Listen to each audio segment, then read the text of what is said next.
আসসালামু আলাইকুম। রোজা নিয়ে একটি ভিডিও বানানোর জন্য অনেকেই বিভিন্ন সময় অনুরোধ করেছেন। রোজা শব্দটি ফার্সি, তবে রোজা বলতে আমরা সাওম বা সিয়ামে বুঝি। ইসলাম ধর্ম ছাড়াও ইহুদি, খ্রিস্টান, কনফুসিয়ানিজম, হিন্দু, তাওইজম সহ অন্যান্য সকল প্রধান ধর্মে রোজা বা উপবাসের বিধান আছে। রোজা নিয়ে কোরআনের বর্ণনা, হাদিসের বিশ্লেষণের বাইরেও হাজারো প্রশ্ন, অন্তহীন জিজ্ঞাসার জবাব মিলবে এই ভিডিওতে ইনশাআল্লাহ। হাদিস ছাড়া রমজানের রোজা রাখবেন কিভাবে? কোরআনে তো মাত্র 10টি রোজার কথা আছে। রোজার নিয়াত, তারাবির নামাজ, ইতেকাফ, শবে কদরের বিস্তারিত বিবরণ হাদিস ছাড়া কিভাবে জানব? এই জাতীয় বেশিরভাগ প্রশ্ন শুনে শুনে বলা, কোরআন হাদিস পড়ে বলা নয়। এই ছোট্ট ভিডিওতে কোরআনের 5টি আয়াত উল্লেখ করব, যাতে রোজা সংক্রান্ত সকল প্রশ্নের উত্তর পাবেন। এরপর বুখারী শরীফের সাওম, তারাবি, ইতেকাফ অধ্যায়ের হাদিসগুলোর হাইলাইটস দেখাবো। আচ্ছা, 2 ঈদ অধ্যায়ও জুড়ে দিলাম বোনাস হিসাবে। বুখারী শরীফের বাইরে অন্যান্য হাদিস গ্রন্থের এই বিষয়ে সহিহ হাদিসগুলো থাকবে এই আলোচনায়। অর্থাৎ এই ভিডিও থেকে আপনি কোরআন এবং হাদিসের রোজা সংক্রান্ত যাবতীয় বক্তব্যের সারসংক্ষেপ জেনে যাবেন। এবার কেউ কোনো প্রশ্ন করলে আপনি চিন্তাভাবনা করে যে উত্তর দিবেন, এটাই ফাতোয়া, ইজতিহাদ, কিয়াস বা মত। যারা এই ভিডিও দেখবেন তাদের এক একজনের কিয়াস বা ফতোয়া এক এক রকম হবে। কেউ বলবেন না আরও সহিহ হাদিস আছে আপনি জানেন না, কিন্তু আমিও জানি না। আর আপনার সব হাদিস সহি না, আপনি মন গড়া ব্যাখ্যা দিচ্ছেন। ভাই, সবার ব্যাখ্যাই মন গড়া। কারো কাছেই জিবরাইল আলাইহিস সালাম ওহী নিয়ে আসে না, যে যেভাবে বুঝছে তাই বলতেছে। এবার সংখ্যাগরিষ্ঠের মতামত যেদিকে, তাই হলো ইজমা। মতামত দেওয়ার ক্ষেত্রে আমার সাথে দ্বিমত করবেন না, এই মূলনীতি অনুসরণ করলেই তা সজল রোশন মাযহাব। অনেকে বলবেন আপনাদের কথা তো ফতোয়া বলে গণ্য হবে না। কেন ভাই? কোরআন হাদিসে এর বাইরে রোজা সংক্রান্ত আর কোনো প্রসিদ্ধ ও নির্ভরযোগ্য বর্ণনা নাই। অন্তত দুনিয়ার বেশিরভাগ শায়ক এর চেয়ে বেশি সহিহ হাদিস জানে না। এর বাইরে যাবতীয় প্রশ্নের উত্তর কেবলই যার যার অনুমান ভিত্তিক নিজস্ব মতামত। আর হাদিসে যে সব প্রশ্নের উত্তর নাই এবং তা যে কোরআনের ব্যাখ্যা নয়, তাও আশা করি বুঝতে পারবেন এই আলোচনা থেকে। কোরআনে 10টি রোজা রাখার কথা বলা আছে সূরা বাকারা 196 নং আয়াতে, কিন্তু তা হজের কাফারার রোজা। কেউ কোরবানি দিতে অসমর্থ হলে হজের সময় 3টি রোজা রাখবে আর বাড়িতে গিয়ে 7টা রোজা, সর্বমোট 10টা রোজা। সবিস্তারে বলা আছে, কোনো তাফসিরের দরকার নেই। এবার রমজানের রোজা প্রসঙ্গে আসি। সূরা বাকারা 183 থেকে 187, এই 5টি আয়াতে রোজার সব কিছুই সোজা সাপটা বলা আছে। হে বিশ্বাসীগণ, তোমাদের পূর্ববর্তী লোকদের মতো তোমাদের উপরও সিয়ামকে ফরজ করা হয়েছে, যেন তোমরা সৎকর্মশীল বা সংযমশীল হতে পারো। সুতরাং রোজা ফরজ, আল্লাহ পরিষ্কার বলে দিয়েছেন। আমাদের পূর্ববর্তীদের উপরও রোজা ফরজ করা হয়েছিল এবং এর উদ্দেশ্য যাতে আমরা সংযমী ও সৎকর্মশীল হতে পারি। রোজা হচ্ছে যাবতীয় অসৎ কাজ, মনের সকল কুপ্রবৃত্তি থেকে সংযম সাধনার জন্য। কোরআনে সৎ ও অসৎ কাজের তালিকা দেয়া আছে, পুরস্কার ও পরিণামও বলা আছে। রোজার প্রথম 2-1 দিন আমাদের সবারই কিছু একটা খেয়ে বা পান করতে গিয়ে হঠাৎ মনে পড়ে, ও আমি তো রোজা। শেষ বিকালে একটু ঠান্ডা পানি, সুস্বাদু ইফতারের জন্য কত অপেক্ষা। বারবার ঘড়ি দেখি, কিন্তু আসল ব্যাপারটা কিন্তু পানাহার নয়, অসৎ মন্দ কাজ থেকে সংযমের চর্চা। একটা অকারণ মিথ্যা কথা বলতে গিয়ে আমি তো রোজা। একটা বেহুদা কথা বলতে গিয়ে থেমে গেলেন। কাউকে গালি দিতে গিয়ে, কারো নিন্দা করতে গিয়ে, কারো অমঙ্গল কামনা করতে গিয়ে, কোনো অসৎ অকল্যাণকর চিন্তা করতে গিয়ে থেমে গিয়ে ভালো কিছুতে মন দিলাম। এতে রোজা শেষে কিছু খেতে গেলে যেমন ধাক্কা লাগে, তেমনি খারাপটা তখন আবর্জনার মতোই অসহ্য মনে হবে। রোজায় ইচ্ছে করে আপনি কিছু খেলে যেমন রোজা হবে না, রোজায় অসৎ মন্দ কথা, কাজ, চিন্তা করলেও রোজা হবে না। সূরা বাকারা 184, এগুলো নির্দিষ্ট কয়েকদিন। অতঃপর তোমাদের মধ্যে কেউ অসুস্থ হলে বা সফরে থাকলে অন্য দিনগুলোতে এ সংখ্যা পূরণ করে নিতে হবে। আর যাদের জন্য সিয়াম কষ্টকর, তারা তৎপরিবর্তে একজন দরিদ্রকে আহার্য দান করবে। অতএব যে ব্যক্তি স্বেচ্ছায় সৎ কাজ করে তার জন্য কল্যাণ। আর তোমরা যদি বুঝে থাকো তাহলে সিয়াম পালনই তোমাদের জন্য কল্যাণকর। সুতরাং রোগ বা সফর অন্য কোনো কারণে অপারগ হলে পরবর্তীতে সমান সংখ্যক রোজা রাখবে সুবিধামতো সময়ে। আর একেবারে অসমর্থ হলে একজন দরিদ্রকে সাধ্যমতো খাওয়াবে। কেউ যদি কোনো কারণ ছাড়াই রোজা না রাখে, অনেকেই রোজা রাখে না, কোনো কারণ ছাড়াই রাখে না, তাদের জন্য কোনো শাস্তি বা কাফফারার কথা কোরআনে নেই। তাহলে যে রোজা রাখে না সে আগের হিসাবে মেলাতে পারেনি, আগের অঙ্কই সে বুঝেনি, ঈমান ইস্যুতেই সে কনভিন্সড না, রোজা রাখার মতো বিশ্বাসের ভিত তার তৈরি হয়নি। আমাদের কাজ তার বিশ্বাসের দুর্বল জায়গাগুলো চিহ্নিত করা, সেগুলোকে অনুমোদন দেয়া এবং সে ক্ষত সারিয়ে তুলতে সাহায্য করা। সে কেন কাফের, কেন নরকে পুড়বে, কেন তাকে হত্যা করতে হবে, এসব যুক্তি প্রমাণ হাজির করা নয়।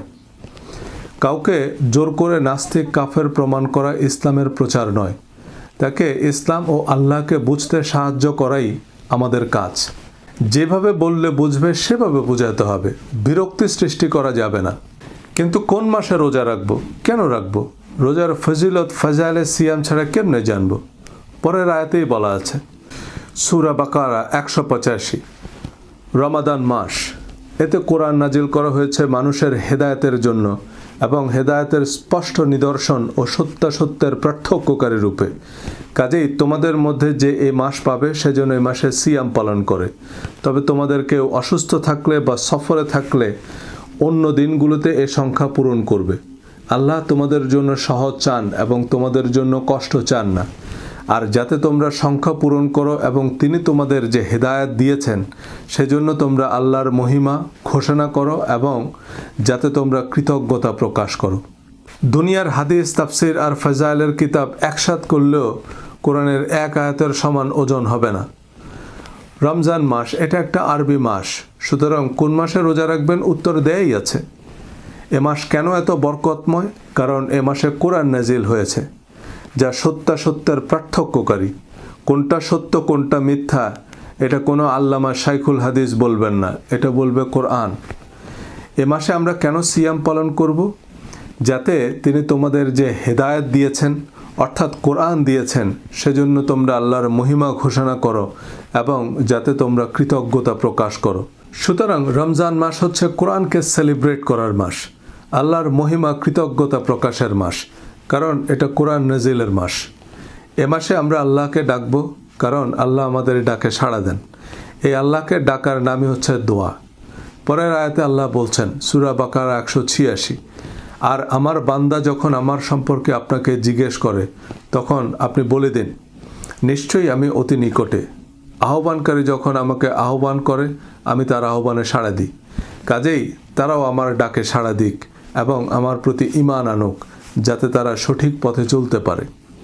এখন আল্লাহকে কিভাবে ডাকবেন, কি চাইবেন, কিভাবে চাইবেন, কোরআনেই আল্লাহ শিখিয়েছেন। আপনারা চাইলে কোরআনের দোয়াগুলো নিয়ে আমি একটি ভিডিও বানাবো ইনশাআল্লাহ। কোরআনের দোয়া লিখে কমেন্ট করুন।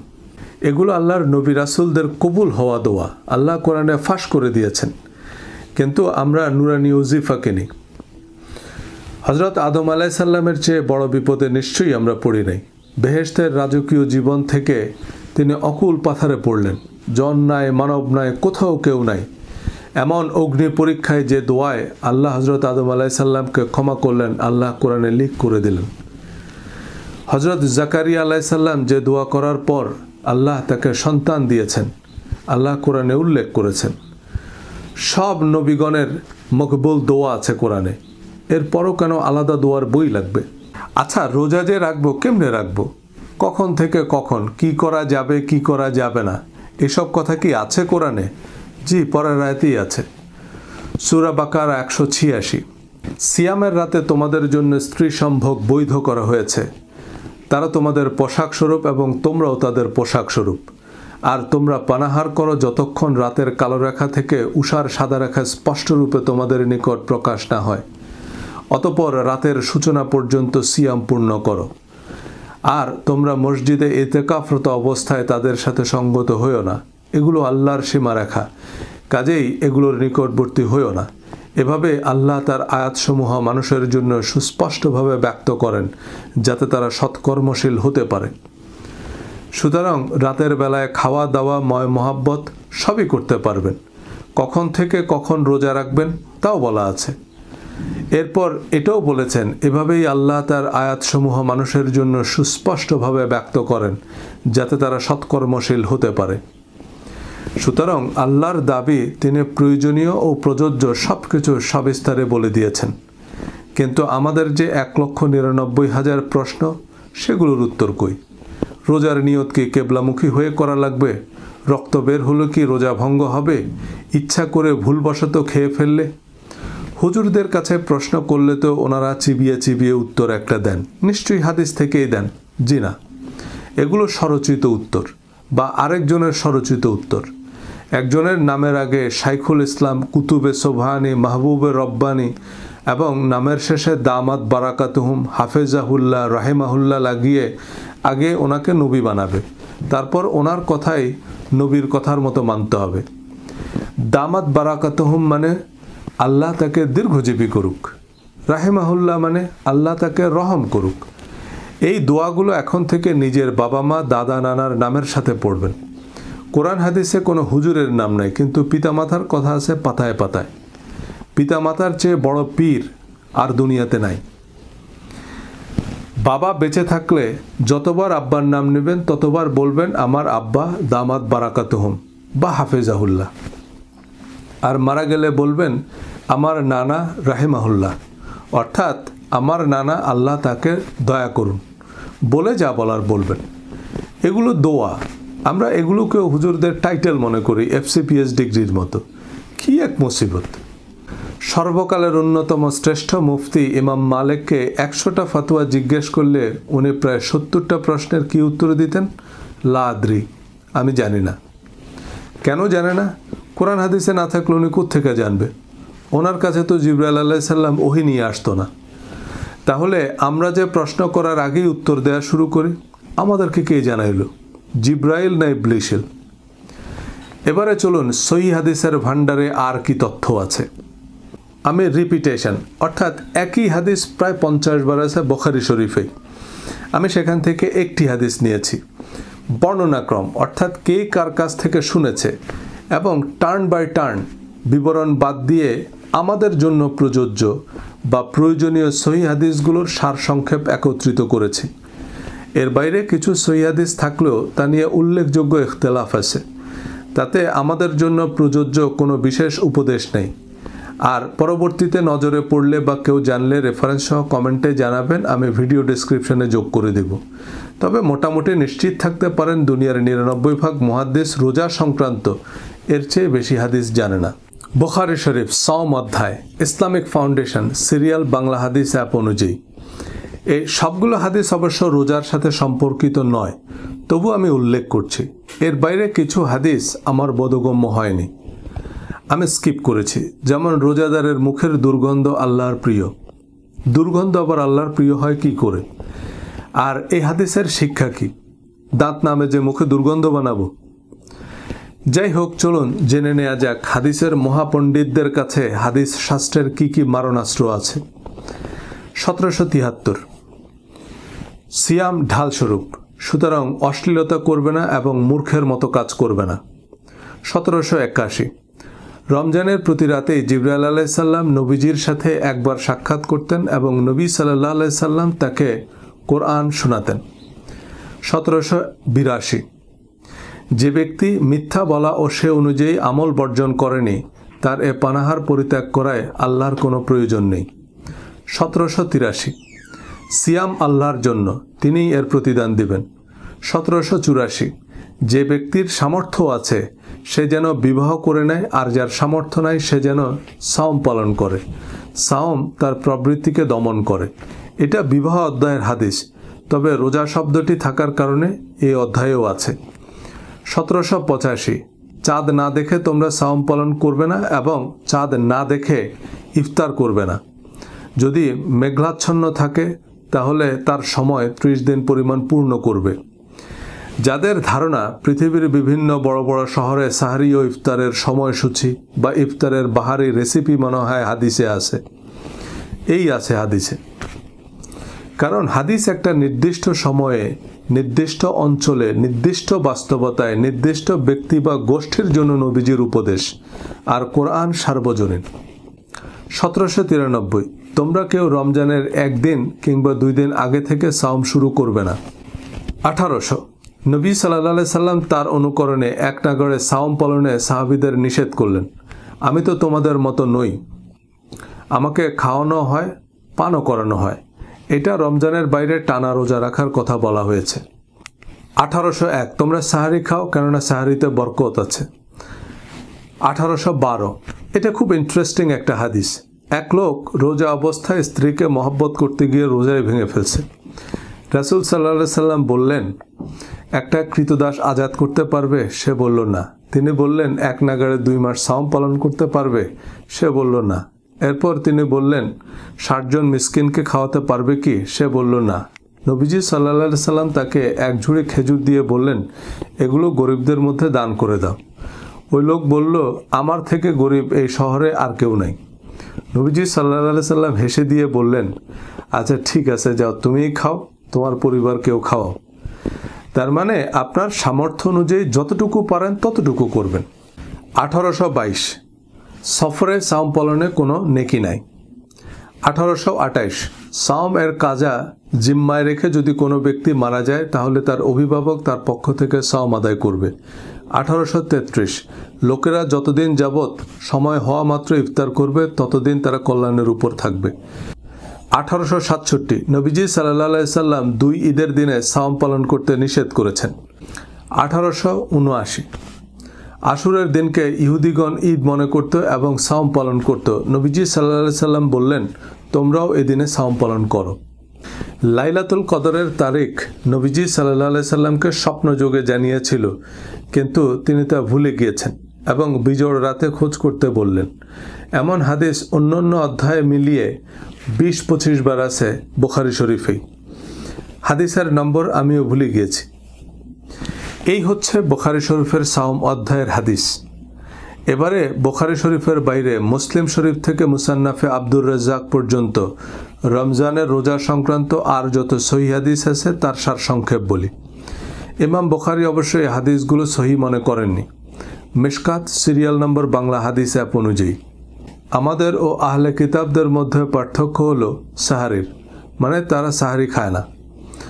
1987 যে ব্যক্তি ফজরের আগে সাওমের নিয়ত করবে না তার সাওম হবে না। তিরমিজি, আবু দাউদ, নাসাই, দারেমি। 1888 তোমাদের কেউ ফজরের আজান শুনতে পেলে সে যেন হাতের বাসন রেখে না দেয়, বরং নিজের প্রয়োজন সেরে নেয়। আবু দাউদ। 2007 অনিচ্ছায় বমি হলে তার রোজা কাজা করতে হবে না। তিরমিজি, আবু দাউদ, ইবনে মাজাহ, দারেমি।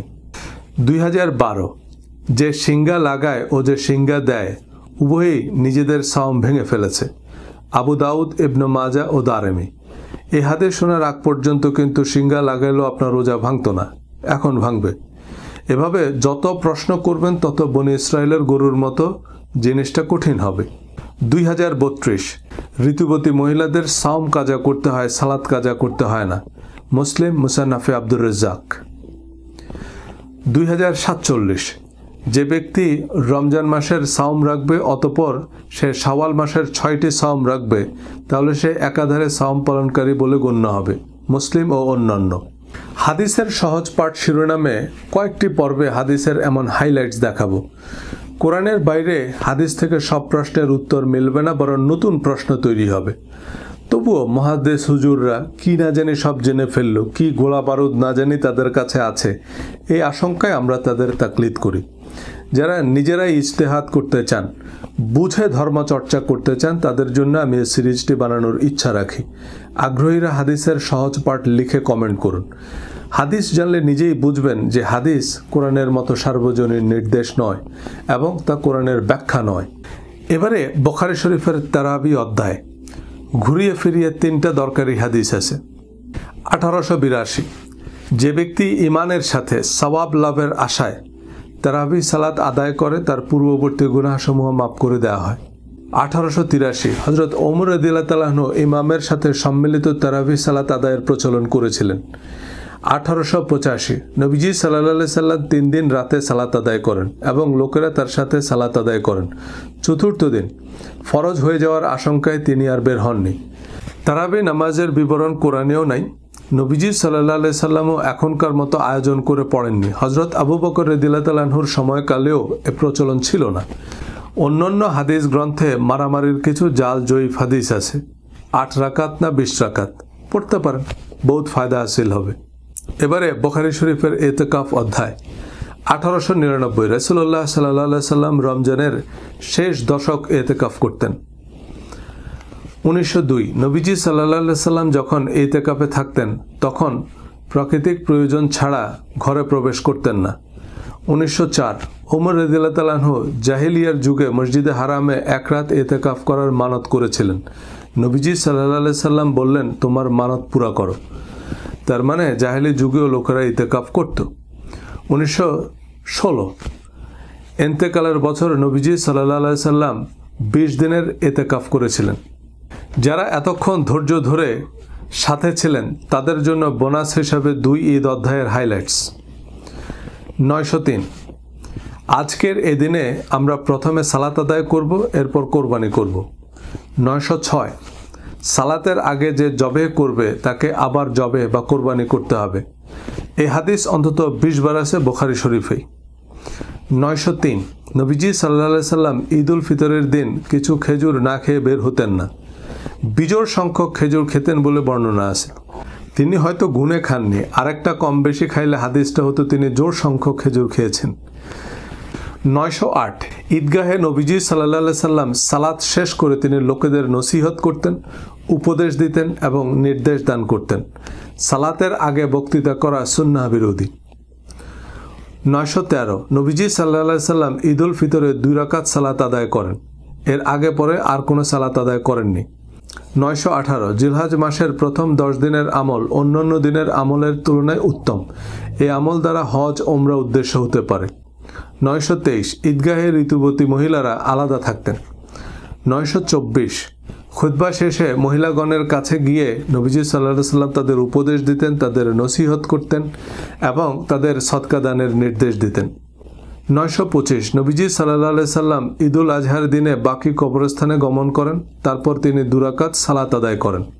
That's it. এই হাদিসগুলো ছাড়া ইসলাম ধর্ম অচল। আমাদের শাইখুল হাদিসরা উত্তর মেরু দক্ষিণ মেরু একত্র করেছেন এই তথ্যগুলো জানার জন্য। ভিডিওটি আবার দেখুন, মেলানোর চেষ্টা করুন এই বিচ্ছিন্ন বিক্ষিপ্ত বর্ণনাগুলো কি কোরআনের ব্যাখ্যা। এতে কি আমাদের সব প্রশ্নের উত্তর মিলেছে নাকি আরও জটিলতা বেড়েছে? এর চেয়ে কোরআনের বর্ণনা কি আরও স্পষ্ট নয়? যাই হোক, এই হচ্ছে শাইখুল হাদিসদের জ্ঞানের ভাণ্ডার। আপনার বিশ্বাস না হলে পরিচিত কোনো মুহাদ্দিসকে রমজানের রোজা, তারাবি, শবে কদর, ইতিকাফ ও ঈদ নিয়ে কি কি সহিহ হাদিস আছে জিজ্ঞেস করলে বুঝবেন উনি কয়টা হাদিস জানে। এক হাদিস বুখারী শরীফেই 20 বার আছে। কিছু হাদিসের সাথে নবীজি সাল্লাল্লাহু আলাইহি সাল্লামের সম্পৃক্ততা নেই, আমাদের জন্য প্রযোজ্য কোনো মেসেজ নেই, সেজন্য আমি স্কিপ করেছি। আর কারো এই শর্টকাট পছন্দ না হলে তিনি মহিষের চামড়ার উপর হাতে লেখা অরিজিনাল পাণ্ডুলিপিতে এই জিনিসগুলো জানতে পায়ে হেঁটে উজবেকিস্তান যেতে পারেন। কোরআন এবং হাদিসের প্রয়োজনীয় তথ্য আপনার কাছে আছে। এরপর কোনো প্রশ্ন মাথায় আসলে আপনার যা সঠিক মনে হবে তাই উত্তর। আপনি যদি কেবলা নির্ণয় করতে না পারেন, আপনার যেদিকে কেবলা মনে হবে সেদিকেই কেবলা। এ মূলনীতি বলা আছে বুখারী শরীফের প্রথম হাদিসেও। প্রত্যেক কাজ নিয়তের সাথে সম্পর্কিত, আর মানুষ তার নিয়ত অনুযায়ী ফল পাবে।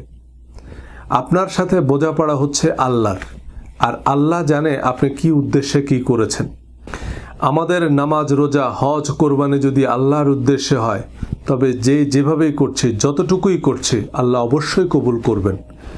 আর ঝগড়ার উদ্দেশ্যে, তর্কে জেতার জন্য, লোক দেখানোর খাতিরে, নিজেদের মজহাব প্রতিষ্ঠার জন্য যাই করেন, মনে রাখবেন আল্লাহ আমার আপনার নামাজ, রোজা, হজ, কোরবানির কাঙ্গাল না। আল্লাহর সৃষ্টি জগতের তুলনায় আমাদের এই পৃথিবীটা একটা অদৃশ্য ভাইরাসের চেয়েও ক্ষুদ্র। আমি আপনি তো হিসাবেই পড়ি না, এমন 1 বিলিয়ন পৃথিবী বিলীন হয়ে গেলেও স্রষ্টার সৃষ্টি জগতের কিছুই হবে না। ধন্যবাদ।